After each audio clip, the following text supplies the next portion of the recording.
In my fifth step, I got to see in black and white exactly what my defects of character are. That self-loathing, I thought that was humility. I thought humble people thought they were no good at anything, and that's I thought that was humility. It's not humility. It's just another form of ego. That taking care of everybody else, that's not selfless. That was everything I did was selfish and self-centered. I was always trying to get something out of that.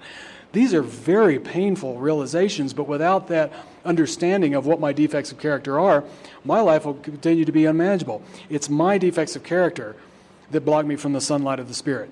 It's my defects of character that make my life unmanageable, not these people and institutions that I've resented my whole life.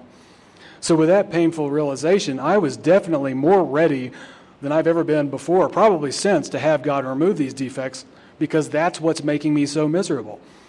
And so my sponsor sent me home, and I spent a little time in prayer and meditation and looked back over the first 5 proposals, made sure I'd been as thorough as possible, and that I was really ready to let go of the stuff that we had identified. And I got on my knees, and I humbly asked God to remove these defects. Went to bed, got up in the morning, and really nothing had happened. You know, I thought I'd done something wrong. I don't know what I expected to happen, but I called my sponsor and said, nothing really happened. And he said, well, let's look at what it actually says. It says we humbly ask God to remove them. Doesn't say anything about them going anywhere right away. You know, and part of this humbly, to me, is that, like everything else, is probably not going to happen on my timeline. It may not be the defect that's making me really uncomfortable that gets removed next. Hopefully it'll be the defect that's standing in the way of my usefulness to God and my fellows.